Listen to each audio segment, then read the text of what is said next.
যদি তুমি দোয়া করার সময় কান্না করে করে দোয়া করো, তাহলে জেনে রাখো তোমার দোয়াগুলো আল্লাহর দরবারে পৌঁছে গেছে। এই যে তোমার হৃদয়ে যে কষ্টের তুফান উঠেছে, যা তোমার চোখের পানি হয়ে ঝরে পড়ছে, যেই চোখের পানি দিয়ে তুমি জায়নামাজ ভেজাচ্ছ, তা মহান আল্লাহ তাআলা দেখছেন। তোমার দোয়াগুলো আল্লাহ শুনে নিয়েছে। এখন তুমি শুধু কবুল হওয়ার অপেক্ষায় থাকো। তুমি বিশ্বাস ছেড়ো না, আল্লাহ অবশ্যই দিয়ে দিবেন যা তুমি চাও। দোয়া তোমার অগোছালো জীবনকে গুছিয়ে আনবে। যেইটা পাওয়া তোমার তকদিরে নেই, সেটাকেও টেনে আনবে তোমার কাছে। তুমি যা চাও তাই পাবে, যখন আল্লাহ চাইবে।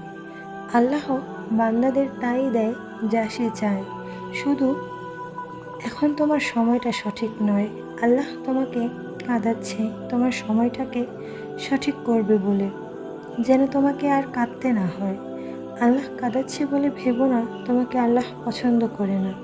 তুমি তো আল্লাহর এমন বান্দা হয়ে গেছো যার দোয়া আল্লাহর আরশ পর্যন্ত পৌঁছে গেছে। তুমি না পাওয়ার চিন্তা মাথা থেকে ঝেড়ে ফেলো। তুমি শীঘ্রই পেতে যাচ্ছ। সবর করলে আল্লাহ তোমার 2 হাত ভরিয়ে দেবে। তুমি সব কিছু আল্লাহর উপর ছেড়ে দাও। তিনি উত্তম পরিকল্পনাকারী। তুমি তার কাছে কখনো খালি হাতে ফিরবে না। সবর হলো এমন একটা শক্তি যা তোমাকে ভিতর থেকে মজবুত করবে।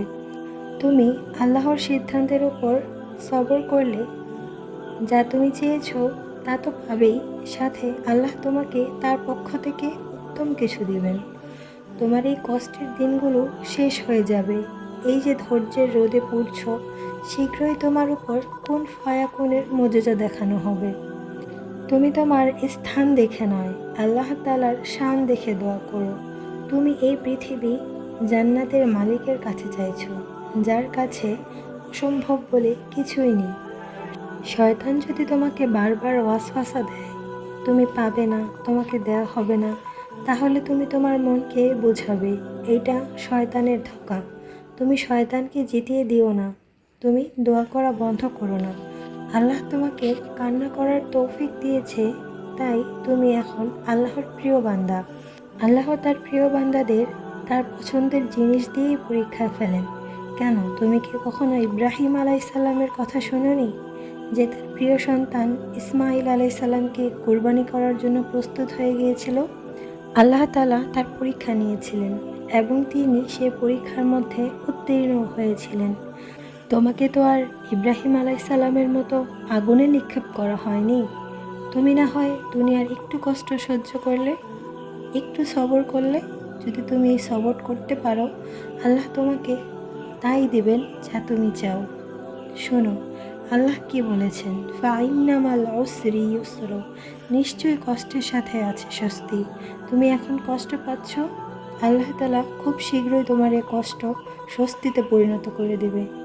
তাই এখন তুমি আল্লাহর কাছে 2 হাত তুলে কান্না করো। কান্না করে করে আল্লাহর কাছে দোয়া করো।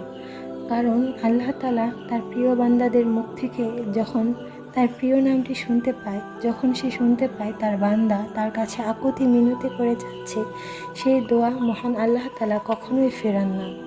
তাই তুমি আল্লাহর উপর তাওয়াক্কুল রেখে, পূর্ণ বিশ্বাস রেখে দোয়া করতে থাকো। তোমার সঠিক সময় খুব শীঘ্রই আসবে। তুমি সব কিছু পাবে যা তুমি চাও। তখন তুমি আল্লাহর কাছে শুকরিয়া আদায় করতে থাকবে।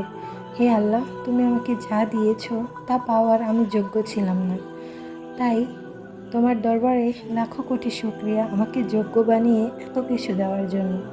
তখন তুমি শুধু শুকরিয়াই আদায় করবে, আলহামদুলিল্লাহ বলবে।